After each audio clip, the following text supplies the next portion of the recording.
Now you fucked up. Now you fucked up. Now you fucked up. Well, after talking to some friends and watching some more videos on the Devil May Cry 5 debacle, I decided to come back and make a proper response and make some corrections to the last video I posted about the topic. As far as how I went about talking about it, how I was kind of quick to jump to some conclusions, I need to clear all that up and address some of the hypocrisies, for me personally. So, the slippery slope fallacy. Now, I use this a lot in some comments talking about how, well, it seems a lot of companies, they start out doing this stuff and then they slowly implement more garbage things over time that eventually, mess up video games, which is true. However, the problem with using that fallacy that I did not see before was it assumes. And whenever you're dealing with discussions or whatever thing, assuming is never it's not the smartest route when it comes to building an argument. Because in a free society, you have to commit a crime before you go to jail. And so one thing that kind of helped me see the difference between how the whole Devil May Cry issue is not really that big of a deal, I had to compare it to a previous controversy that I covered, Spyro the Reignited Trilogy. The issue with that game was that the way it was going to be initially sold before it got delayed because, of the controversy. The difference between the two is that you could visibly see there was a perceivable negative within the Reignited Trilogy releasing the way it would have.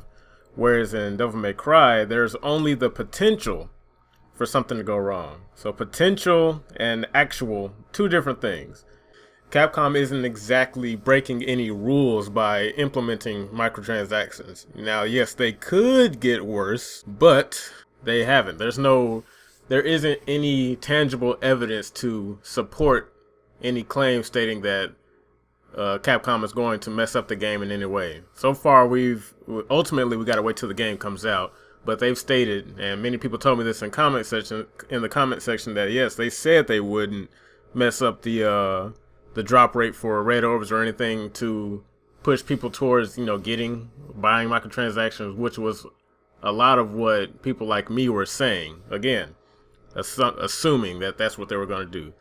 And the reason why a lot of us think that way, or thought that way, I can't speak for anyone else, but the reason why I thought that way was because of my sustained hate boner for Capcom, which doesn't really justify my going around and spreading misinformation or complaining about what may or may not happen when there is no tangible proof, and also since the game doesn't really exist yet.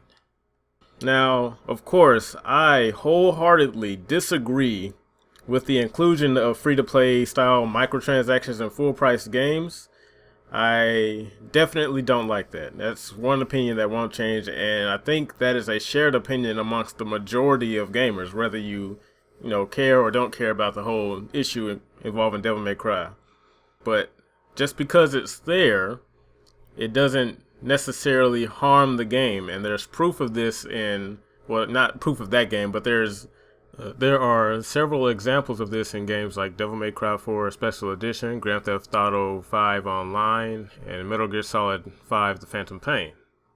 And a big hole, a big part of hypocrisy that a lot of people pointed out was that, well, if you're going to complain about this, where were you when the same exact feature was implemented in several other games that have been purchased and played that are more than likely in your library right now?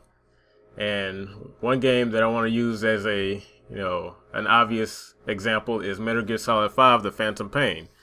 I played the hell out of that game and totally bought it when it came out. There are indeed microtransactions in there, but they were so, I won't say, hidden, but in my case they were, because I had no idea they were there. And I can't think of a memory I had where I noticed them and was like, oh man, that's stupid. Because if I did notice them, it would have been the same thing anyway. I would have looked at them and thought, wow, what idiot would spend money to buy something that you can do in game? Whatever. Basically the same case for Devil May Cry 5. So I gotta hold that ill. That's definitely hypocrisy on my part. So as far as like what caused me to feel that way about Capcom, Activision, and all these giant companies, it's mainly because it's kind of popular to hate these big companies because they have such a record of making attempts to screw over gamers, and it happens so often that, like I said, it just over time develop a irrational hate boner to the point to where every time they do something, it just makes here Capcom at it again, EA at it again. And for me anyway, the biggest thing that kind of kicked off that intense distrust to the point of being a hypocrite was EA's Star Wars Battlefront 2.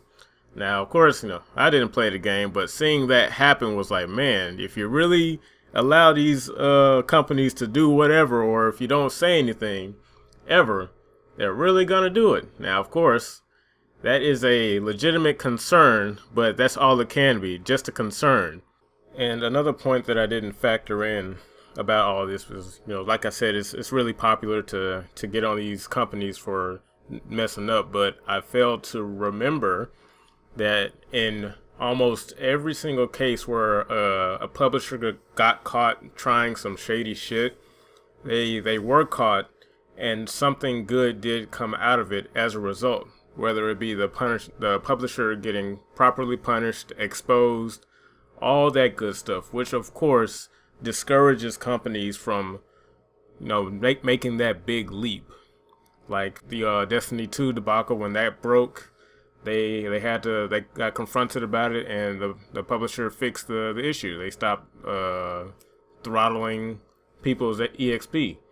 The case with Star Wars Battlefront 2, they got caught, got blown up, and now there's a conversation about having loot boxes regulated. In almost every scenario where something terrible has happened, I forgot that something good has happened. So I was running around only using the negative without addressing the obvious positives that came after those publishers got exposed. Another thing.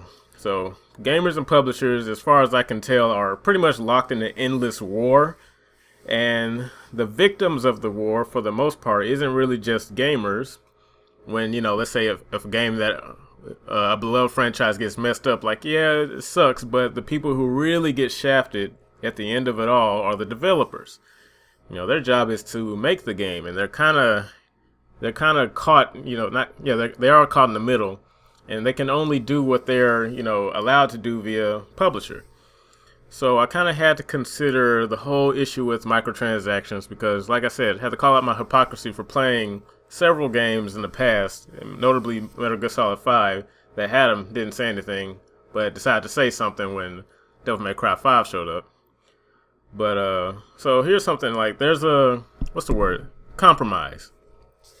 I had to think that, well, maybe there's a reason why free-to-play style microtransactions like this make their way into games. Now, it's no secret, Capcom loves money, and they'll do whatever they can to, get extra money for little effort or whatever. However, there comes a time where compromise has to be met. And now I'm starting to see free-to-play style microtransactions in the form of the way they're implemented in Devil May Cry. I still think they're lazy. However, I can see that they're more of a compromise between the publisher and the player. And it's still more beneficial to the player because it is indeed not a requirement. For example, so let's say the the publisher say like, yes, we want to make extra money for little effort, but the best way we can think of that won't really cause too much of an issue is if we give you the option. Now, of course, this option doesn't lock anything. This is just simply in-game currency. And it'll be for, people who rather not, for whatever reason, play the game, or for who don't want to grind, rather. Now, I can have my opinion or whatever about those players, but, you know, again, that's the players who choose to purchase those, which I can only imagine is a small minority or portion of the overall gaming community. Like, I can't see that being a high number, because I figure most people who play games actually play games and enjoy the grind. My issue was kind of lumping them with the whole publishers taking advantage of players. I think it would be better if I had to choose between a publisher doing something so horrendous that it would ruin the game versus this. I would rather go with the route of having free-to-play style microtransactions that are optional versus, you know, Star Wars going full retard implementing a loot box progression system.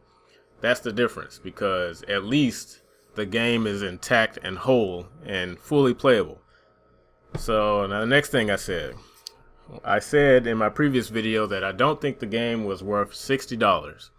This is indeed false, very false, because again, I bought Metal Gear Solid 5 Phantom Pain full price. And, you know, at the time, back then, I was like, a hurt derp, this game is awesome, a hurt derp. So, not really the best example when you want to come out here talking about what's right and wrong within gaming. So, yes, I do believe the game is worth $60, and it isn't fair for me to hold this double standard when it comes to Capcom just because I love to hate them. Now, what I'm going to do with the videos, I'm going to leave the video up because this is an opportunity for me to learn from my mistakes. I want to give a shout out to my comment section. Man, I cannot say comment section. I want to give a shout out to my comment section for rightfully blowing me the fuck up in the last video and dealing with my my ignorance throughout the this whole ordeal. So shout out to you guys for actually, taking the time to come by and properly roast my ass. I was wrong. I also wanted to give a shout out to a couple of YouTube videos I watched that kind of helped me see the light, and that is Renegade Operative. He made 2 videos about it. He did a good job breaking it down, as well as Random Black Gamer. This video was sent to me by my friend Sir Dstar, who should be uploading. Thanks for sending me this, man. Helping me see where I was screwing up. And yeah, so I'll be sure to leave a link to both videos in the description box below, and I hope I covered everything I needed to and addressed all of the gaffes that I made in my last video. If I'm going to be doing this YouTube thing, I want to make sure I do it right. But anyway, as always, guys, this is your Immortal Afro Josh. Thanks for watching. Thanks for subscribing. Thanks for liking. Thanks for disliking. Thank you for challenging. And I'll see you on the next upload. Peace.